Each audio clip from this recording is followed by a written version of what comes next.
My best friend invited my ex into my new apartment. Then she let him tour my bedroom on live. I watched my ex smile in my doorway like he still owned me.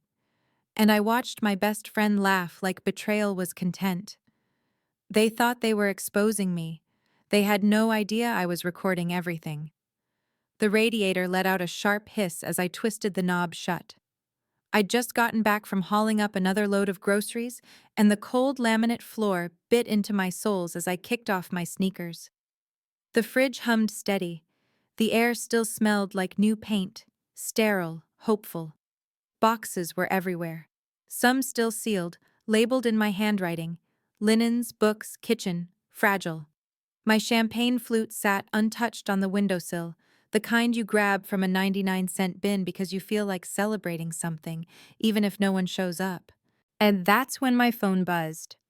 A single notification lit up the lock screen. Live, housewarming. A little red badge pulsed in the corner. I tapped in, smiling. My best friend Talia had insisted she'd help me break in the new place. I figured she was going to give a goofy tour, show off my sad IKEA couch, maybe the peeling wallpaper in the bathroom. I didn't mind. I'd let her in that morning, given her the spare, told her to make herself at home while I ran errands. The live opened to a tilted angle, cardboard boxes, my ceiling fan spinning. Then her voice. "Say hi, everyone! Our girl's first place!" I watched in real time as the camera wobbled and turned. And there he was, my ex, Eli, standing in my doorway, wearing that exact same smug grin I once thought meant safe. Now it just meant trap. Before we continue, please subscribe to the channel and watch to the end, because the last clip is the one that ended them. My name is Simone. I'm 27 years old, and this is what really happened. I didn't breathe, not for a solid 10 seconds. He waved like it was a sitcom entrance. Talia laughed off screen. "Surprise!" My stomach turned. Eli.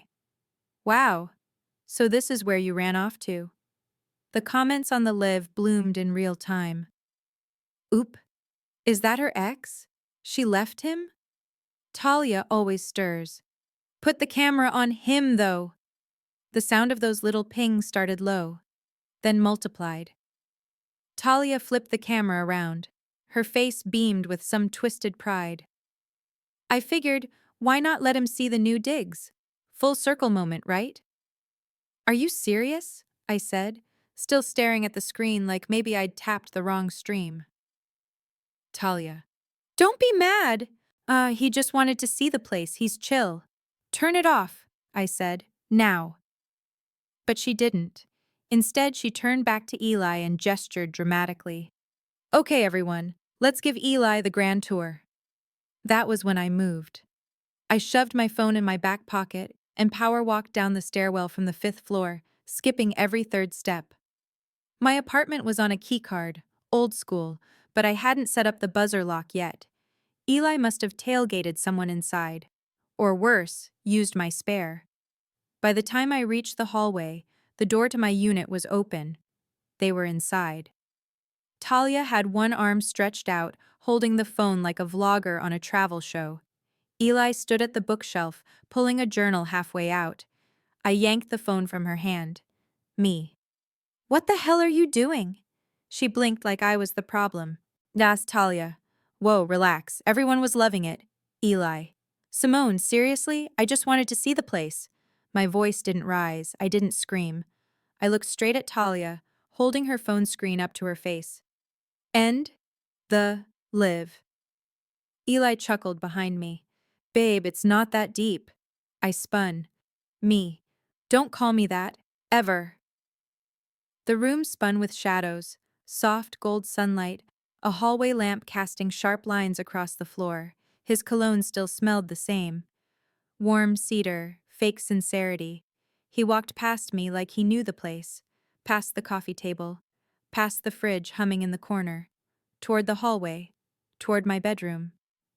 I chased after him, but Talia intercepted. "Talia. Come on, Simone. Let people see how good you're doing. She was laughing, but it wasn't joy. It was that kind of laugh people use when they've already crossed a line and they're daring you to notice. I pushed past her, but by the time I reached the hallway, Eli's hand was on the knob. He looked back, smiled. Eli, let's see where you sleep now. He said it to the camera. He said it to the audience. And I swear, in that moment the pings got louder, faster. They blurred into static in my skull. My feet didn't move. I just watched as the red live badge hovered in the corner like a target. Like a siren. Like the color of danger. Somewhere in the chaos, I yanked the phone again, ended the stream. But the damage was already done. The bedroom door creaked open before I could stop him. He stepped inside with a swagger that made my skin crawl. The camera was still on, not mine, Talia's. She had another phone. Maybe it was her backup. Maybe she'd just logged in on mine before I'd noticed. I didn't care. I just knew that little red live badge was still blinking in the corner of my peripheral vision. Talia's voice rang out like a game show host. Talia. And this is where the magic never happened.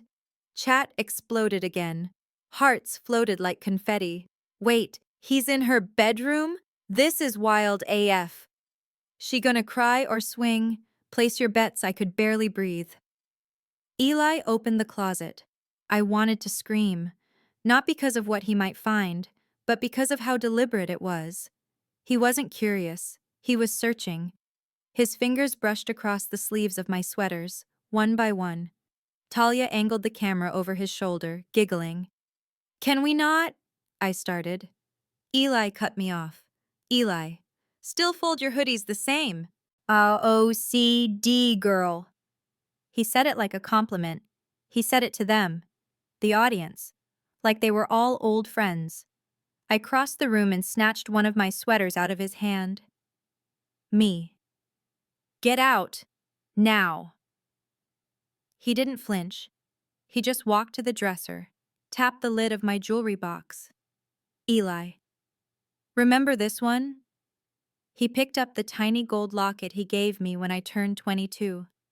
My breath hitched. Not because of the locket, but because I remembered exactly where I'd left it. It hadn't been out.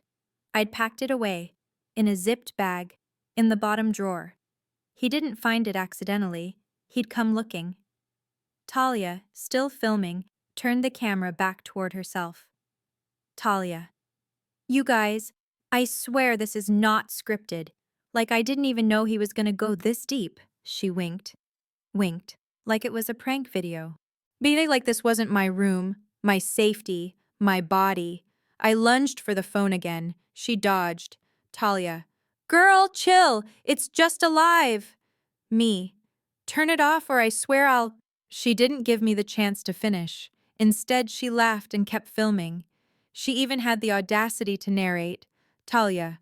Okay, we're heading down the hallway. She turned the lens toward the bedroom door again. I slammed it shut, locked it, but not before I heard Eli mutter, low and close. Eli. Too late. They already saw it. I stood in my room, back pressed to the door, shaking. My fingers found the knob, cold metal, the only thing I could grip that wasn't slipping. The camera, the comments, the laughter, it all echoed. A chorus of pings still rang in my ears like a fire alarm that wouldn't stop.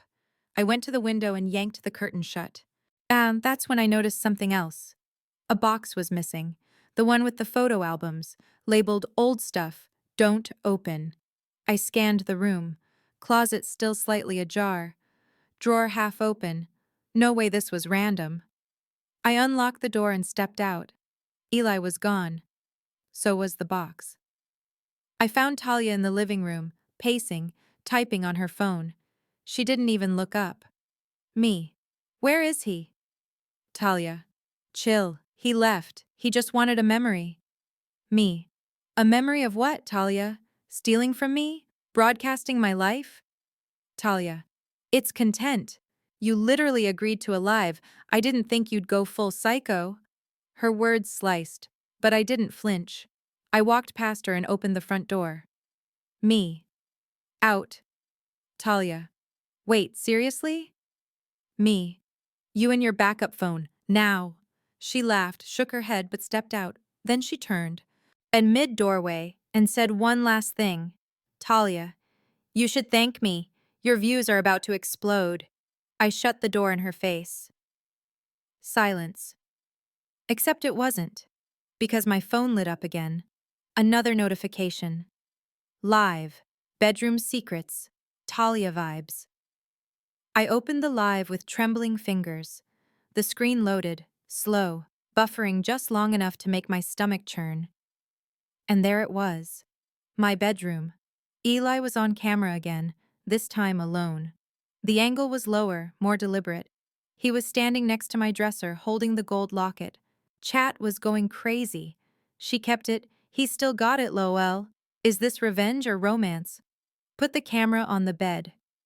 Every ping hit like a slap.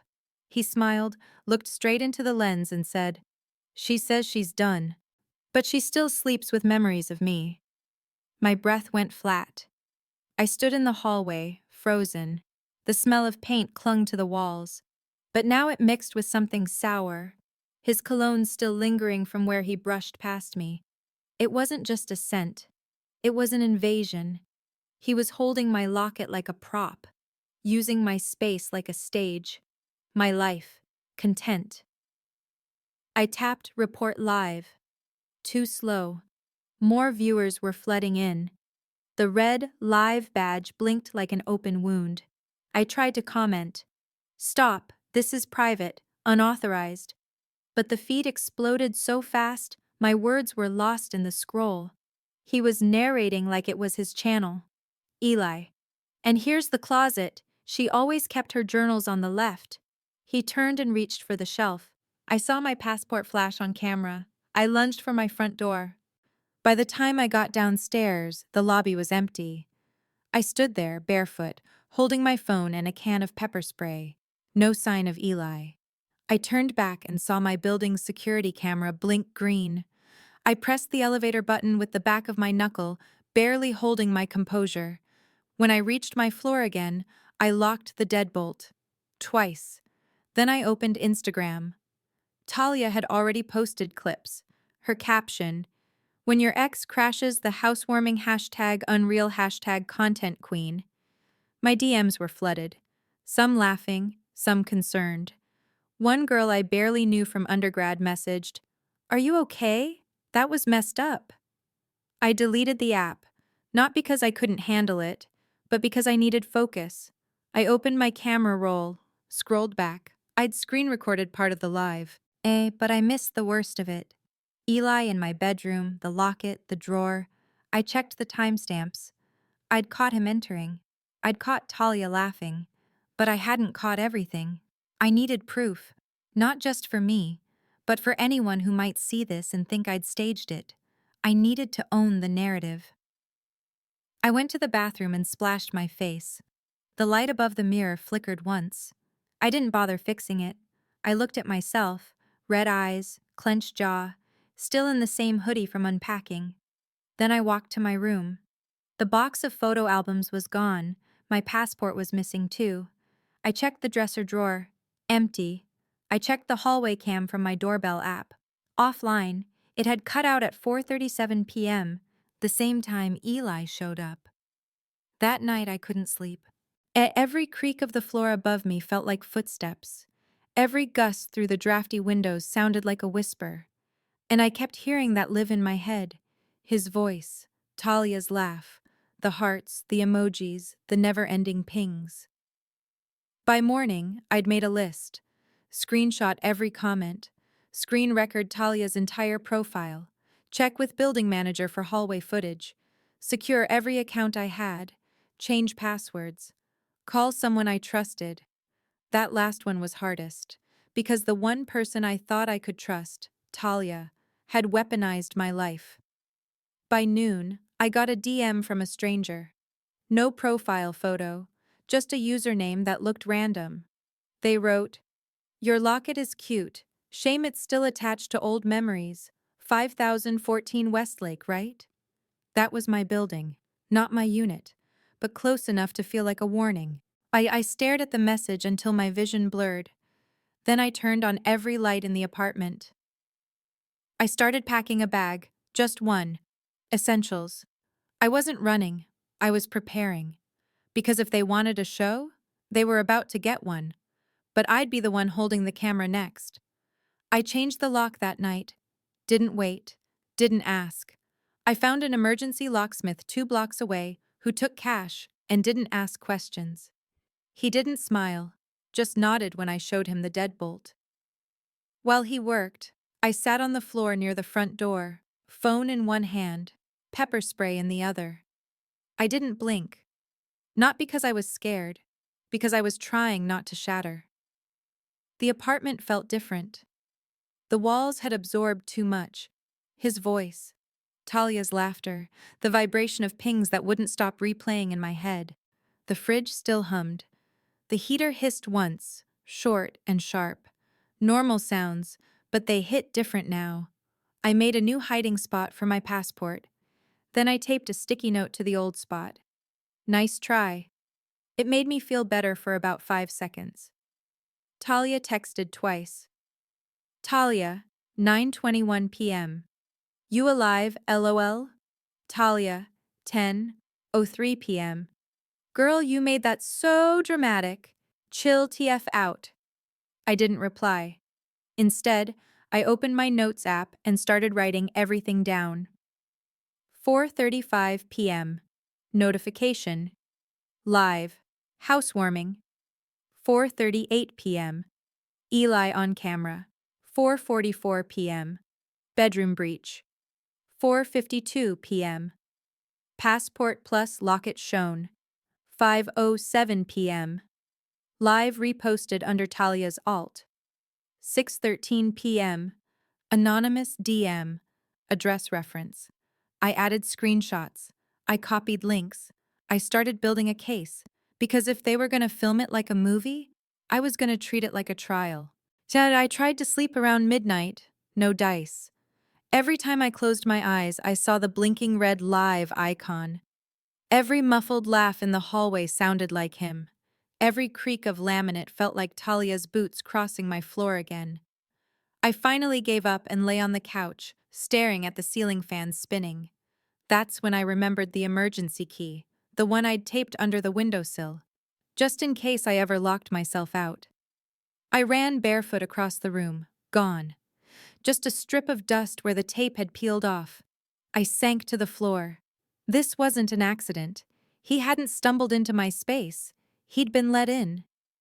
The next morning I made calls, started with building management, asked about guest entry logs, security footage. The front desk woman, Dina, sounded sympathetic. Dina. You got a time frame? Me. 4:30 to 5:15, yesterday. Unit 5C, 2 guests, 1 unauthorized. She made a note. Dina. We don't always catch faces, but we log door activity. If someone used a spare, it might show up. I asked if I could see the footage. She paused. Dina. You'll need to file a request. If you want, I can flag it for the property manager. I said yes. Then I asked one last question. Me. Has anyone else asked about me? My apartment? She paused again. Dina. Actually, yeah. A girl, real bubbly, said she was planning a surprise party, asked if you had guest parking. Talia. Of course. Next call was to my mom.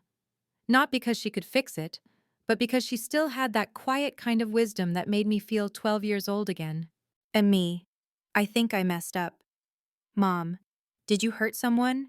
Me. No. Mom. Did you hurt yourself? Me. No. Mom. Then you didn't mess up. Someone else did. I felt the tears climb, but I didn't let them fall. That afternoon, I got an email.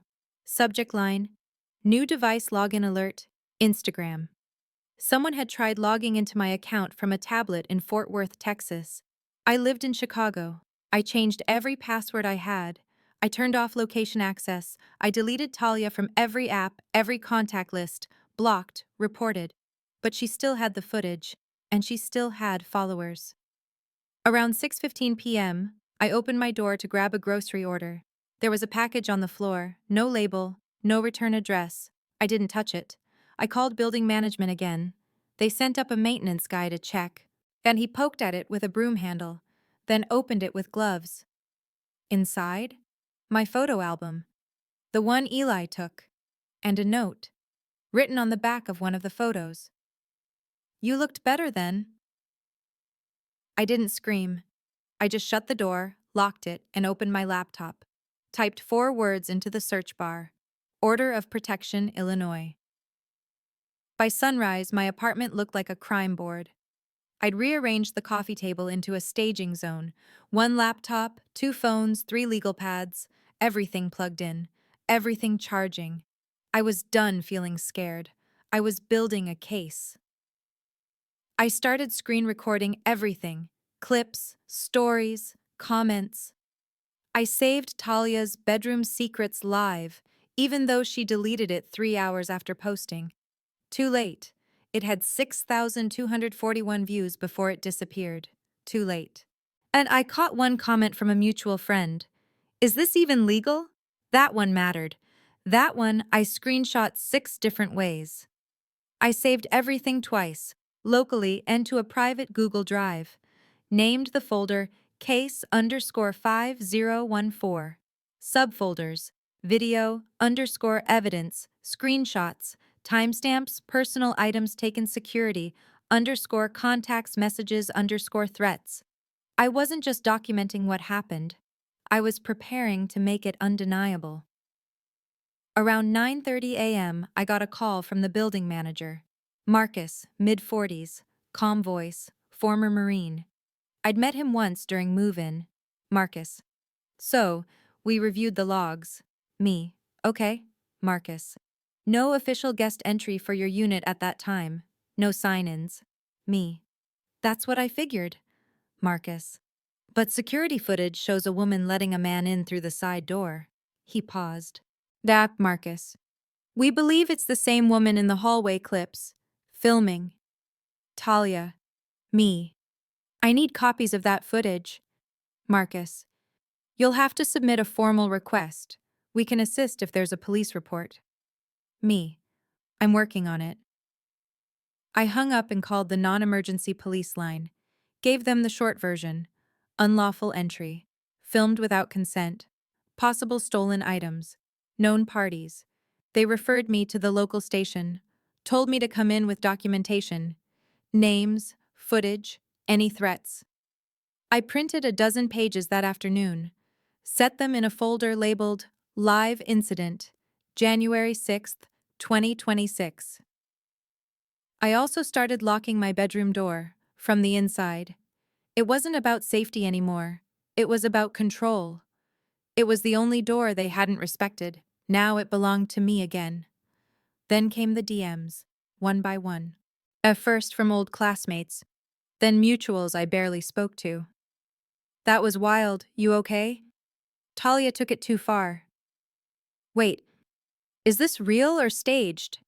I didn't respond. I didn't correct them. I just took screenshots and saved the usernames. Because silence wasn't weakness, it was strategy. Let them talk, let them assume. While I built a mountain of receipts. Late that night, a message slid into my requests folder. Different username, new account, no followers. He only wanted the meds, that's all. I stared at it for a long time. The meds. I ran to the bathroom cabinet. The zip pouch I'd kept tucked behind the extra shampoo, my anti-anxiety meds from last fall, gone. I hadn't opened it since the move. He wasn't just looking for keepsakes. He was looking for power. I sent the screenshot to myself. They labeled it TIP_anonymous, MEDS.PNG. Added it to the case folder. Then I called CVS to request a prescription refill, not to take, but to confirm my last pickup. They sent an email. December 19th. Refill was full. Never picked up. He hadn't found it here. He'd been watching me for longer than I realized. I didn't cry. But I didn't sleep either. I lay on the floor near the door, one hand on my phone, the other wrapped around a flashlight. Every hallway laugh became a threat. Every elevator ding became a countdown. But I stayed quiet.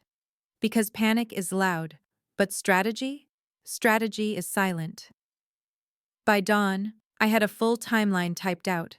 It ended with this line: "If anything happens to me, this is who you look at first." And I attached it to 5 emails. BCC'd to people I trusted. Labeled the subject: "Forward if necessary." At noon, I received one more message. It was from a girl named Jess. We went to high school together. We weren't close. Her message said, "Hey, I think I need to tell you something about Talia." Jess's message came in at 12:04 p.m. Jess: "I saw Talia's live before it got pulled. It was sick. But that's not why I'm messaging. I think you should know, she's been talking about you for months. Weird stuff." I stared at the screen. Jess had no reason to lie. We were barely acquaintances. Me: "What kind of stuff?" The typing dots popped up instantly. Jess: "She told a few people you were spiraling, that you needed a wake-up call. She said you weren't over Eli, that you were playing victim to stay relevant. She used those exact words." My throat tightened. This wasn't just about drama. It wasn't even about Eli anymore.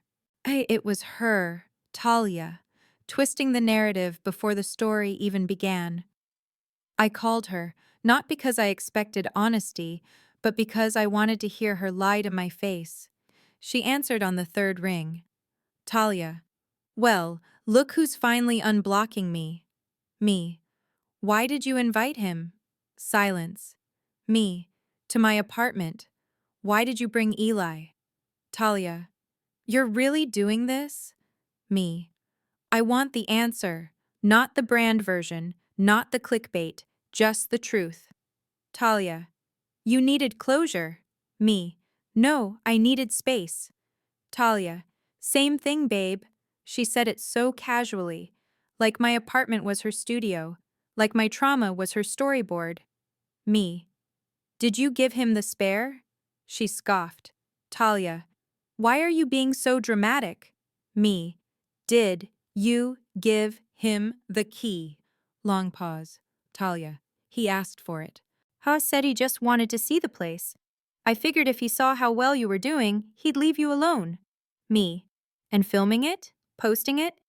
Talia: "It was going to get deleted. It was a joke."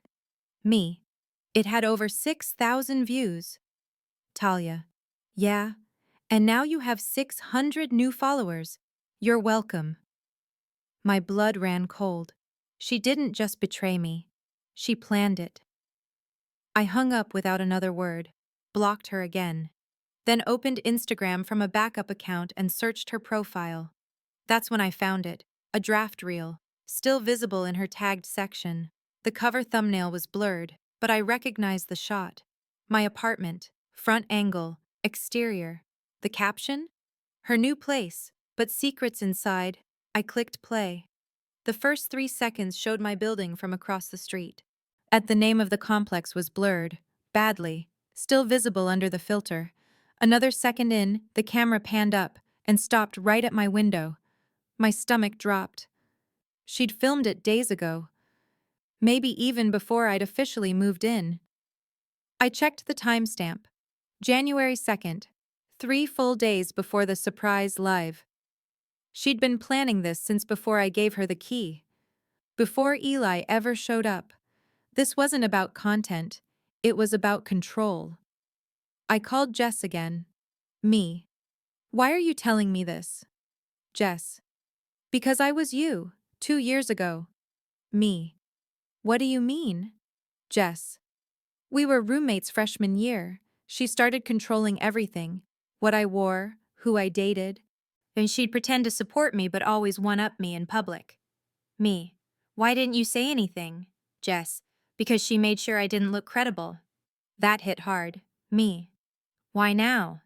Jess: "Because she posted about your mental spiral last week. Told people you were unstable. Said she was just trying to help a friend who needed boundaries. But what I saw on that live, that wasn't help. That was a setup. I hung up and stared at my timeline again. Adjusted 3 things. January 2nd, Talia films building exterior. January 4th, she tells people I'm spiraling.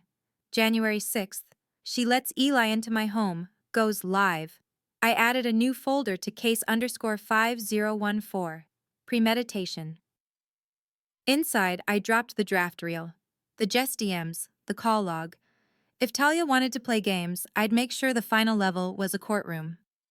I texted Marcus, the building manager. It's me. Adding new info. Possible harassment plus unauthorized filming of private property. Can I submit a supplemental request? He responded quickly. Marcus. Absolutely. We're on your side. Those 5 words made me feel seen in a way Talia never did. That night, I unplugged everything. Wi-Fi, Alexa, smart plugs, went analog. I lit a single candle, turned off every screen, and sat with a notebook in my lap. At the top, I wrote, "What was the first lie she told me?" And then I remembered. It was in October. She'd said, "I ran into Eli at Starbucks. He still talks about you." I believed her. Now I wondered if she'd texted him first. At 1:14 a.m., I got one last message before bed. From a mutual friend I hadn't heard from in weeks. "Hey, not sure if this is helpful, but Talia's got an alt account.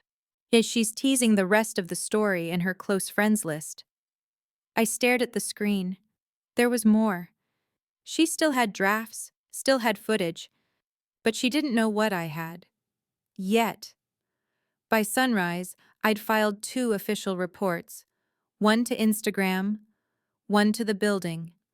Both included a 7-page PDF labeled Unauthorized Entry, Harassment, and Digital Exploitation. Case number 2026-0112. I kept the tone clinical, calm, precise. No ranting, just receipts, images, timestamps, drafts, chat logs. Even the CVS prescription refill record. With the highlighted note, "Patient reports medication missing from private bathroom cabinet." I wasn't emotional. I was unignorable. Then I changed the locks. Again. This time, I paid for a smart deadbolt. One with a rolling code and no physical key, no spares, no emergencies, just me. And I also bought a peephole camera and a cheap door sensor alarm off Amazon. Installed both before noon. It beeped gently when I opened the door to check the hallway. That sound, sharp and clear, was the first thing in days that made me feel safe. Next, I called a local legal aid center. Spoke to a woman named Denise. Calm, no judgment, just questions. Denise, was there a physical threat? Me. Not directly, but digital exposure, unauthorized entry, missing prescription meds. Denise, do you have evidence? Me. Documented, organized, time-stamped. She asked me to bring it in. Said they could assist with a civil harassment restraining order, even if it wasn't physical. I printed 2 copies of everything. Dropped one at the county clerk's office before lunch, labeled it Simone Carter versus Say Eli Wexler/Talia Monroe. Filing code 2026-HN-14278. The woman at the desk glanced at the folder, then glanced at me. Clerk.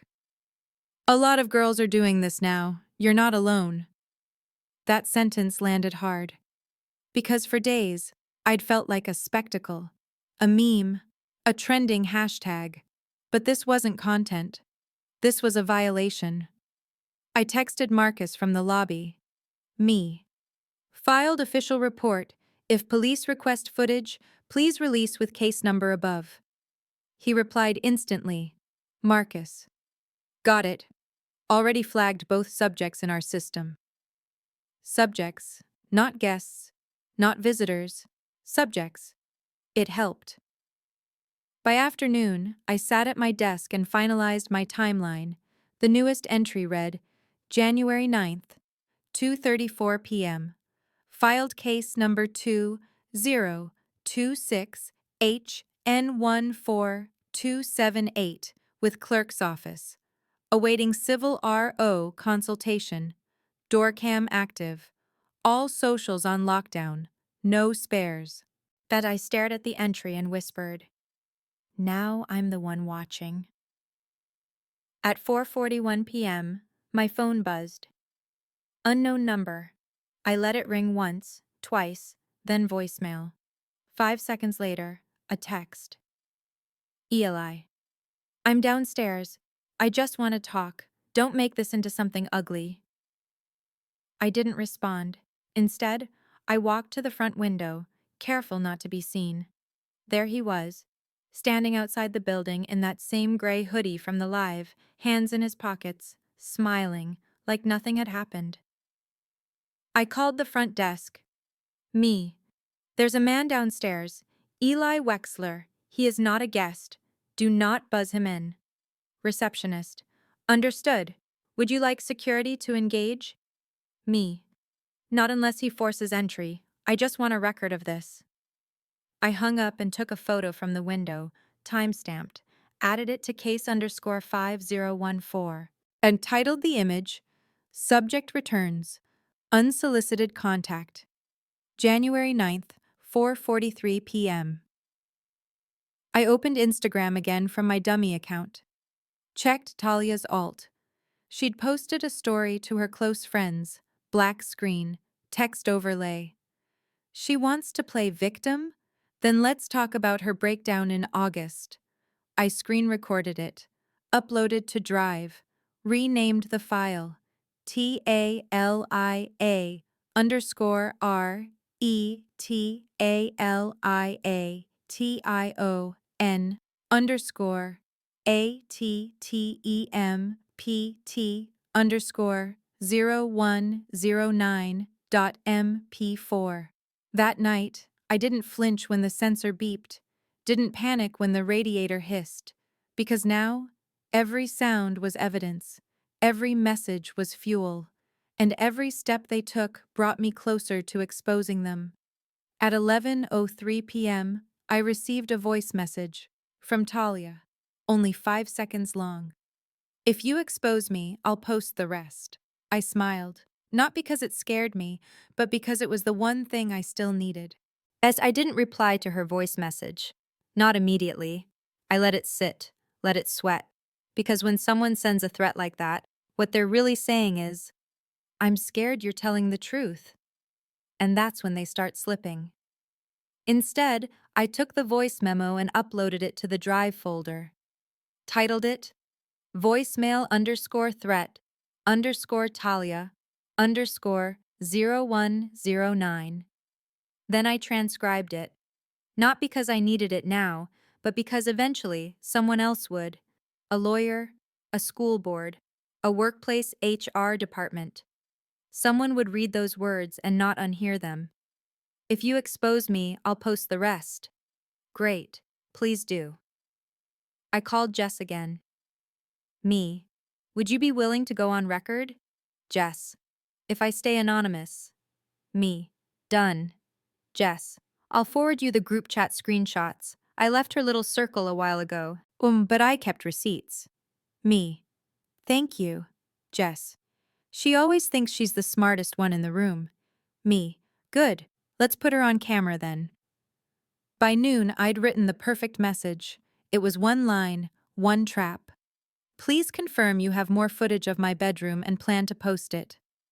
I didn't threaten her, didn't accuse her. I just laid out the question, made her do the rest.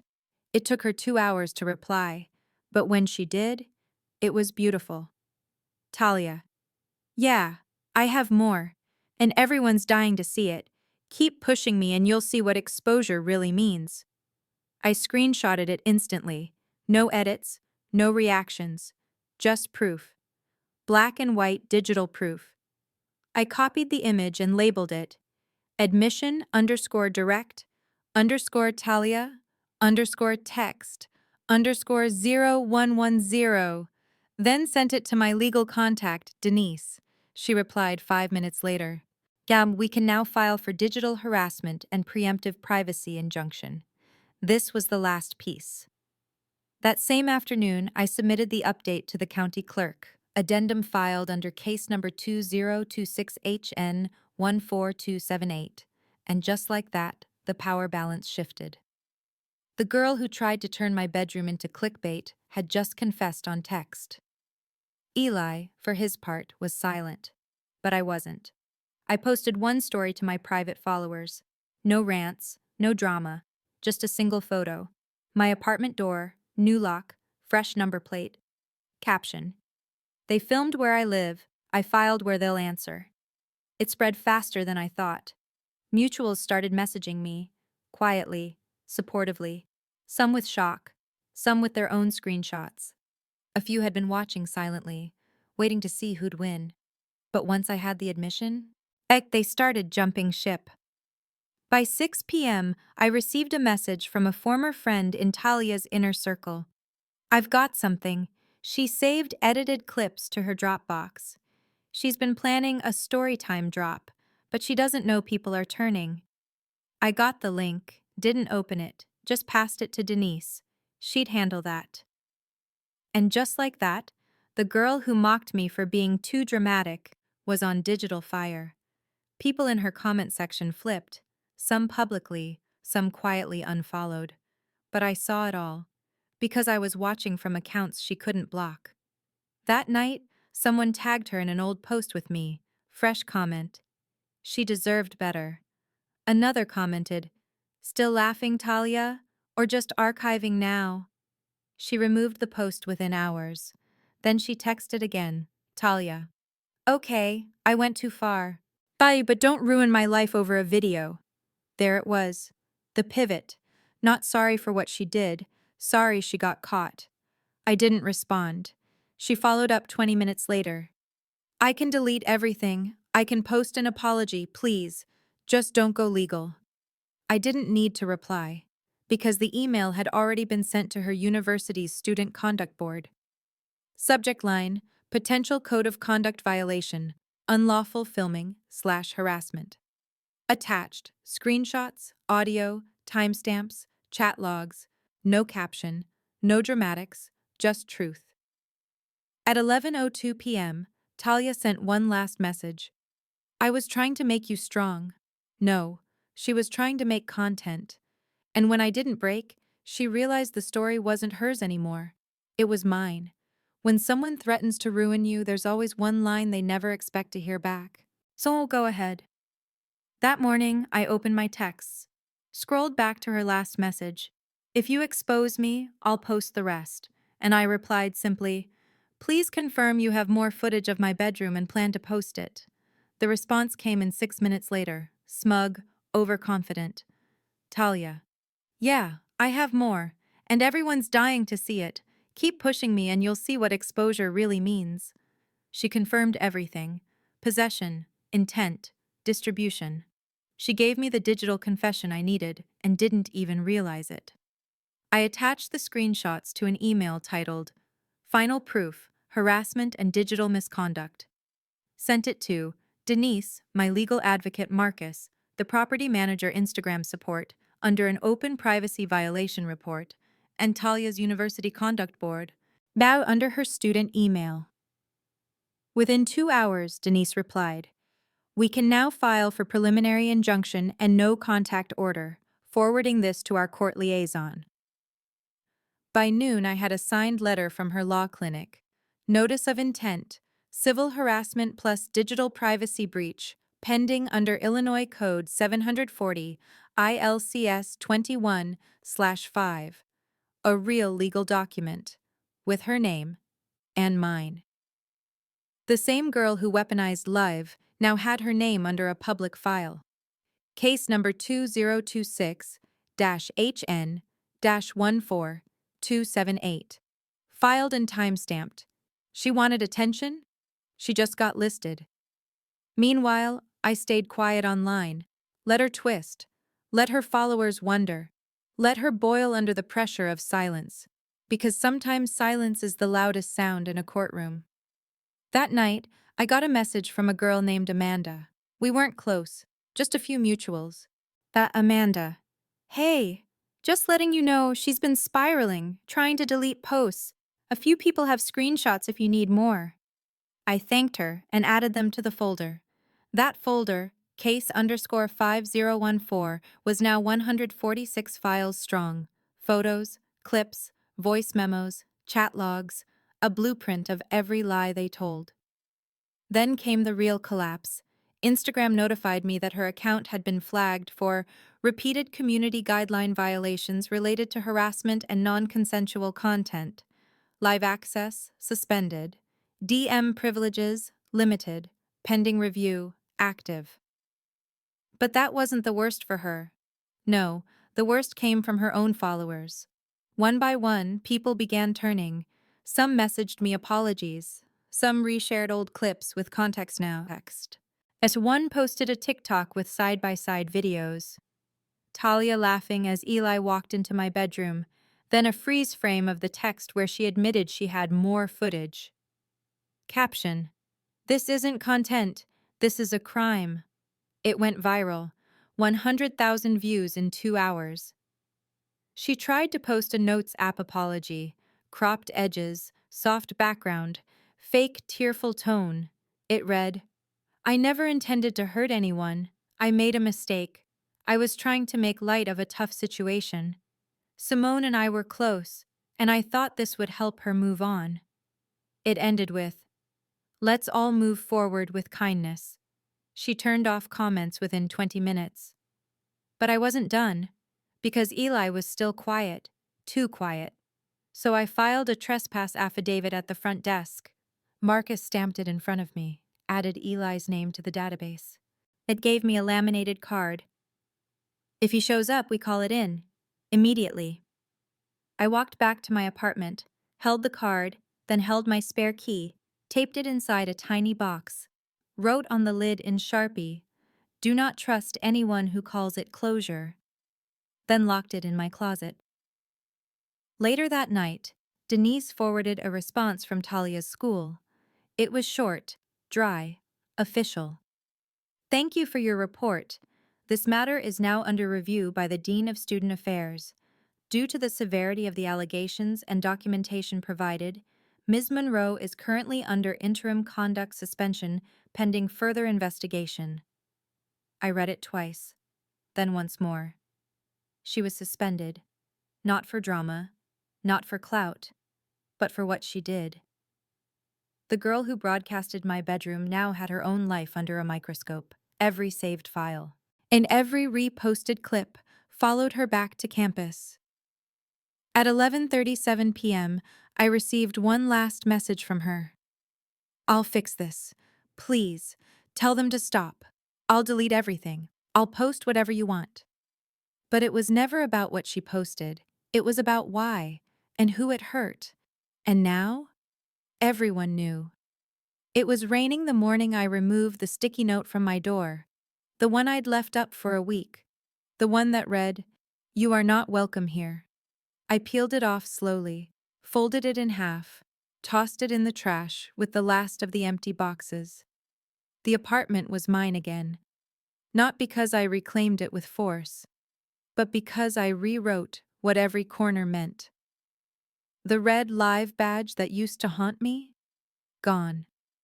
Instagram had permanently removed Talia's streaming privileges, her alt accounts flagged and closed. Oh, she tried appealing, claiming satire, calling it miscommunication, but she couldn't outlogic her own admission, couldn't undo the moment she texted, "Yeah, I have more, and everyone's dying to see it." And Eli? He tried to show up once more. February 2nd. He never made it past the front lobby.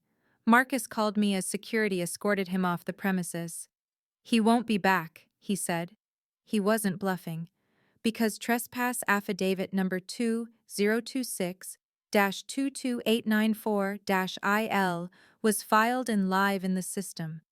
And the moment Eli returned, they filed an incident report, flagged him with CPD. One more visit, and it would turn criminal. I didn't need a dramatic confrontation. I didn't need to go viral. I just needed consequences, and I got them. In the form of silence, in the form of distance, in the form of freedom. Take. I rearranged the bedroom last, flipped the bed to the far wall, got new sheets, dark gray, bought a heavy doorstop and a lock bar, even though I didn't need them anymore. I took the locket, the one Eli used like a prop, and dropped it into a donation box. It wasn't a memory. It was an anchor, one I didn't owe anyone. Then I opened my laptop and typed the final document in case_5014. Closure statement, February 12, 2026. Subject, Simone Carter. Summary, threats neutralized, boundaries enforced, truth documented, result, exposure complete, safety secured. I saved it. Then I deleted the folder, because I didn't need it anymore. The apartment smelled like lemon cleaner and fresh laundry. No more paint, no more cologne, just peace, and a hint of rain from the open window. I sat on the couch, barefoot, and watched the steam rise from my mug, phone silent, no notifications, no red badges, only the steady hum of the fridge. The radiator let out a soft hiss, like a sigh of relief. They tried to turn my bedroom into entertainment, but the last thing that went live was the truth about them. If you liked this story, please like this video, subscribe to the channel, and share your thoughts in the comments.